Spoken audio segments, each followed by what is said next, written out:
Yes. Thank you, Mr. President. What was the tipping point for you in making this decision? Was it a conversation with President Putin? Was it a piece of intelligence? And why are you giving 50 more days? I think I think it's a very short period of time. I think, don't forget, I've just really been involved in this for not very long. And it wasn't initial focus. This is a Biden war. This is a Democrat war, not a Republican or Trump war. This is a war that would have never happened. It shouldn't have happened. A lot of people being killed. When the final numbers come in, you're going to see a lot more people are being killed in this war than you think, than you've been writing about. It's a very deadly war. They're all bad, but this is a very deadly war. The numbers are going to be far greater. When an apartment house comes down, and they say 2 people were slightly injured. No, many people were killed. And those numbers will be at some point accurately reported. So far, they're not. It's a deadly war. I think that you're just going to see, I think you're going to see strong movement. I hope so. I hope so. And what about the secondary tariffs are very, very powerful. What about the tariffs that the Republicans in the House and the Senate have ready? Those were 500%. Sure. Why are you doing 100%? Well, the Republicans are moving very strongly in the Senate, giving us total control of it, but I'm not sure we need it, but it's certainly good that they're doing it.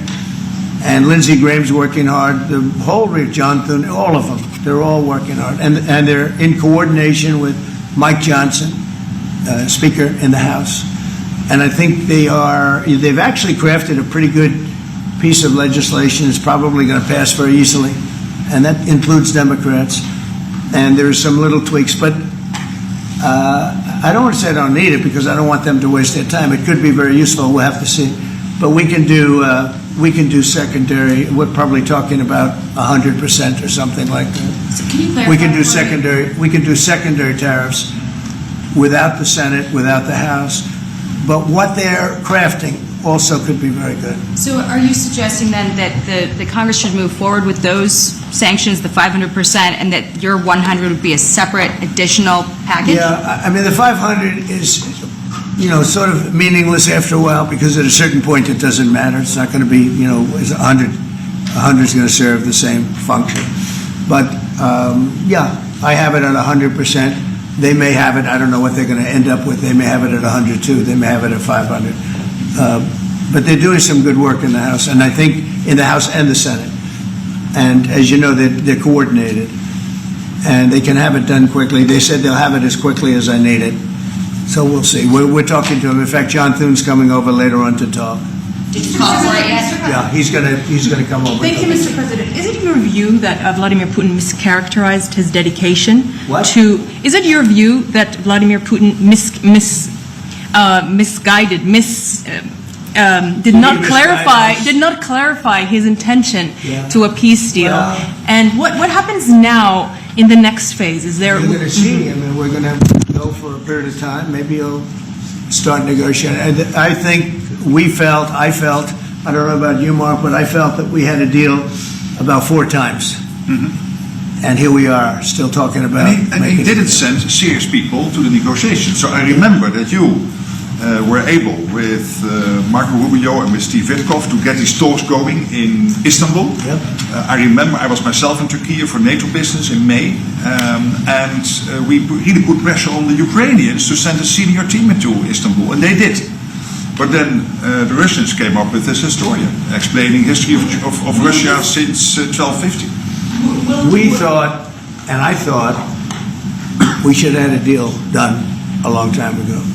But it just keeps going on and on and on. And every night people are dying. A lot of Russian soldiers are dying, by the way. And a lot of Ukrainian soldiers too.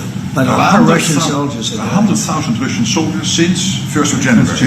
Since January. 100,000 Russian soldiers dead since January. So if anybody in Moscow is listening to this, again, 100,000 dead Russians since January. This is what President Putin is doing at the moment. Yeah, please. Will these be Patriot missiles specifically, or Patriot batteries that you're planning? And Everything. when do you It's Patriots. It's all of them. It's a full complement with the batteries. And when do you expect them to arrive in Ukraine, sir?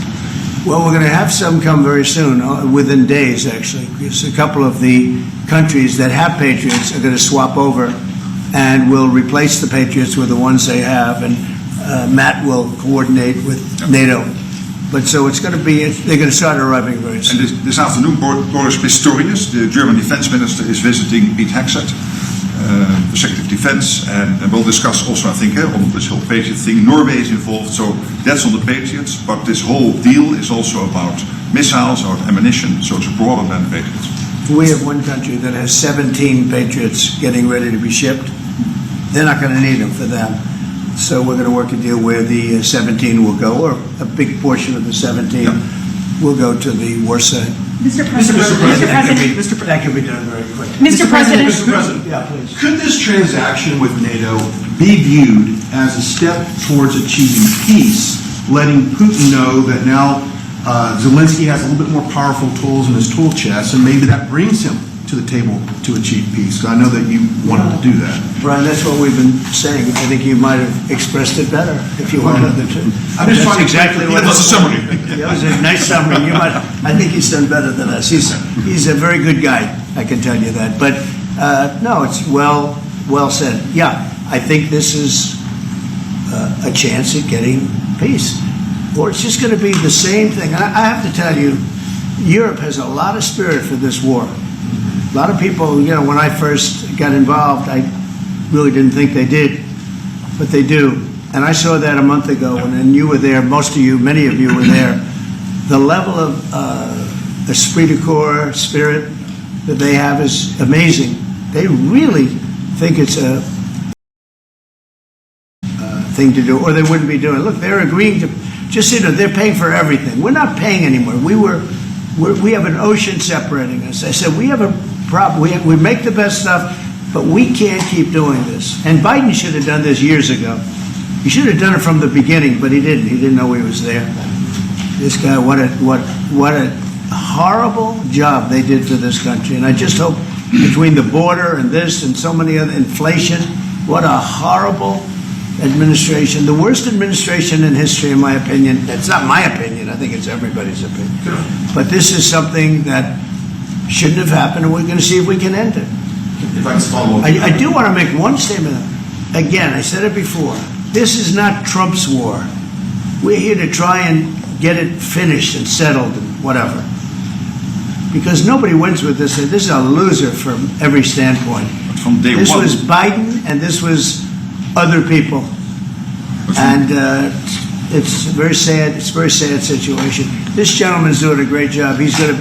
I think he's going to get it, and Matt and everybody else that's working on it. I think he'll get this thing over with. Hopefully. Mr. President, you've praised European countries today as standing up for Ukraine, as being strong. Will you allow them to continue to negotiate tariffs lower than 30% before August 1st, or is the deal set at this point? What does that mean? You mean you're talking about the tariffs? On trade, on tariffs. You're back on tariffs. You're on a more friendly tariff, right? A little bit more friendly tariff. Perhaps. No, we're going to be talking to people. We have, I watched the show this morning. They were talking about, well, when's he going to make the deal? The deals are already made. The letters are the deals. The deals are made. There are no deals to make. They would like to do a different kind of a deal, and we're always open to talk. We are open to talk, including to Europe. In fact, they're coming over. They'd like to talk to us.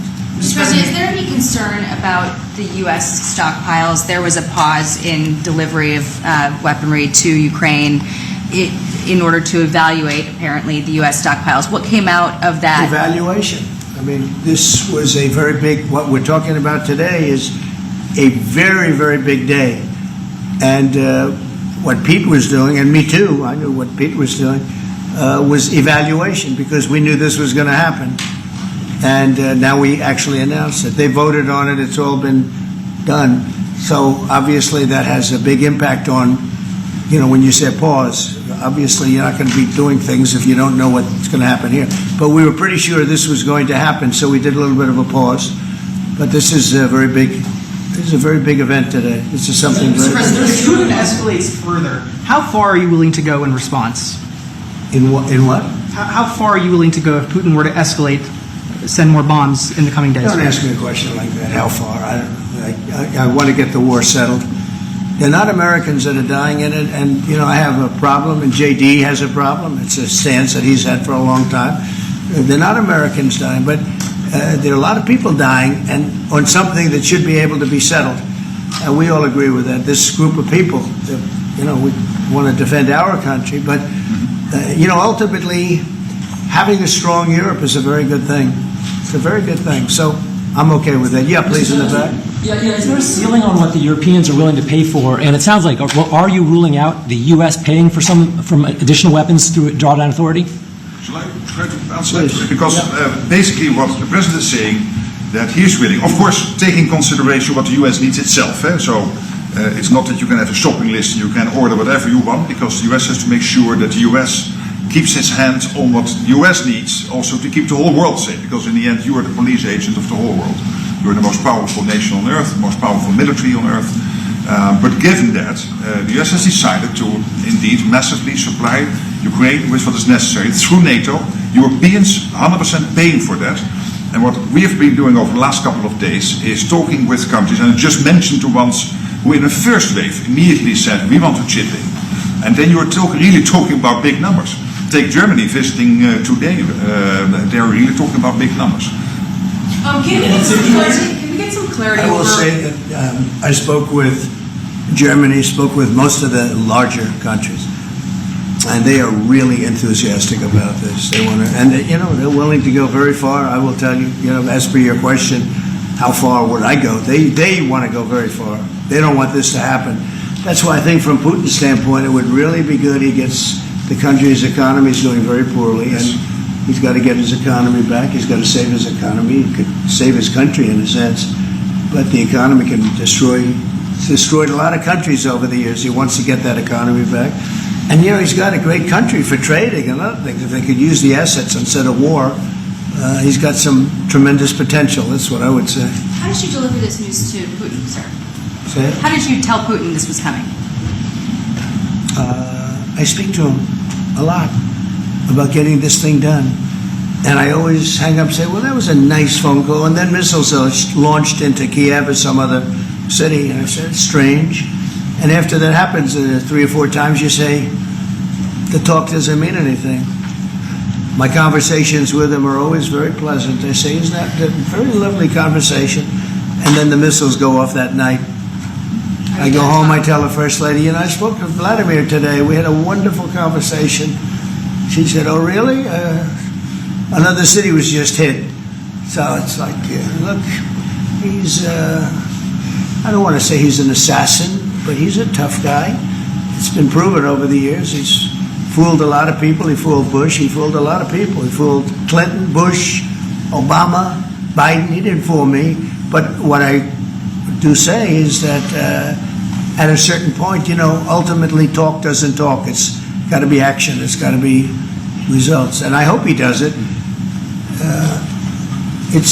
It's potentially such a great country to be wasting so many people on this and the money. And look at what's happened to his economy. Look at what's happened. So, and with the threat in 50 days, yeah, the economy will be hit very hard. The First Lady's I mean, look, I hope he's going to do it. He knows the deal. He knows what a fair deal is. If there is such a thing as a fair deal, there's no winners here. This is a loser. This is a loser. And I dealt with him from the beginning. It wouldn't have happened, but I will say Ukraine was the apple of his eye. We talk about it. It was the apple of his eye, but it wasn't going to happen. And he understood that. It wasn't going to happen. And then I noticed, after I was out, I noticed soldiers forming at the border. Yeah. And then I heard horrible, stupid things being said from the other side. And I said, they're really handling it very, very wrong. It's a shame. Yeah. Can I add one thing, and that is about President Trump, because you came in office in January. On the 12th of February, you had your first phone call with Putin. I think you did exactly what I hope you would do. That is breaking the deadlock, starting the conversation, because you have to test him. I know Putin very well from the days when I was Prime Minister in the Netherlands. You have to test him. And you did this, and you really gave him a chance to be serious, to get to the table, to start negotiations. Steve Witkoff, Marco Rubio, we all tried to help you. But you've now come to a point where you say, well, hey... We actually thought we had probably 4 times the deal. Yeah. I mean, you would have called and we said, this looks good. Yeah. And then the deal wouldn't happen because bombs would be thrown out that night and you'd say, we're not making any deals. It was like, But It's you very- breaking the deadlock was crucial because you had to start that process, and you were the only one who was able to do that. I think we'll get it done. Do you think he's reasonable enough to negotiate an Yeah, end to I think we're this? going to get it done. I think, look, this is a very powerful situation. You have very wealthy countries buying the best equipment in the world. And we have the best equipment in the world. We make equipment like no other. You know, our submarines, nuclear submarines, are so powerful. They're the most powerful weapon ever built. And we have the best in the world by, they're 20 years behind, 25 years behind us. We have the greatest equipment anywhere in the world. I just hope we don't have to use it. Yeah, please. Thank you, Mr. President. On a separate topic here, President Biden, of all people, spoke to the New York Times over the weekend. He did not speak to them on the record during his time in office at all, but he spoke to them recently. And he defended his use of the autopen and said that he signed off on every decision. But at the same time, the Times reports that he did not individually approve each name for the categorical pardons that applied to large numbers of people. What are your take on that? Any new revelations from that? Well, I mean, you're talking about the autopen. Look, the autopen, I think, is maybe one of the biggest scandals that we've had in 50 to 100 years. This is a tremendous scandal. And I know the people on the other side of the, see that desk, that Resolute desk? Unfortunately, he used it before me. But, you know, we have our choice of 7 desks. They're all beautiful, but I chose the Resolute, and so did he, unfortunately. But the people on the other side of the Resolute desk, I know them. Lisa, the whole group, and they're no good. They're sick people. And I guarantee you he knew nothing about what he was signing. I guarantee it. So they're going to figure it out, and we'll see what happens. But to me, the autopen, you know, you elected president. You know what the autopen is supposed to do? Sign thousands of letters from young people that write. We get thousands of letters a week, Susie, right? Thousands. I mean, tens of thousands sometimes. I look at a room, there's a room where we have many, many people working, responding and sending letters back. That's what an autopen's supposed to be. To write to a young 7-year-old boy that writes to the president, and he wants to be president someday, and he loves America. That's what the autopen's supposed to be. It's not supposed to be for signing major legislation and all the things. No, the autopen, and I doubt he knew. I doubt they even spoke to him about it. I think they had, it's called a freewheeling autopen. Like, Biden was never for open borders. Biden was never for transgender for everyone. So I don't think I think the radical left people that took over the White House, and if I didn't win, our country was finished. You know, when I was in, and I said this a couple of times, I hope I don't bore you with it, but when I was in Saudi Arabia, I was in Qatar, I was in UAE, and then I met with all of your leaders, Yes, sir. including you, a great leader. He's now the leader of many countries, not just No. But I met with a lot of leaders over the last 2 months in the Middle East and all of the NATO countries. And I will tell you, they had one common phrase. They thought America was dead 1 year ago. And today they say, and they all say it, and I hope you'll back me up on this, but they say now it's the hottest country anywhere in the world. It is. Look at our numbers. Look at the numbers we made. You see, we made $25 billion last month. We didn't make that for years. The tariffs are kicking in. The economy is very strong. Even though we have a Fed person who's terrible, he doesn't know what the hell he's doing, but that's all right. We blow through interest rates. We're doing so well, we blow through it. It'd be nice because people would be able to buy housing a lot easier. But think of it. We thought your country was dead, and they were dealing with China because they were really going to China, but not anymore. But we thought your country was dead, and now you have the hottest country anywhere in the world. So we've done a really good job, and it's an honor to have this man. This man is a star, and he's going to be dealing with another one of my stars, Matt, and you're going to do a great job, Matt Whitaker. Okay? Thank you very much, everybody. Thank you.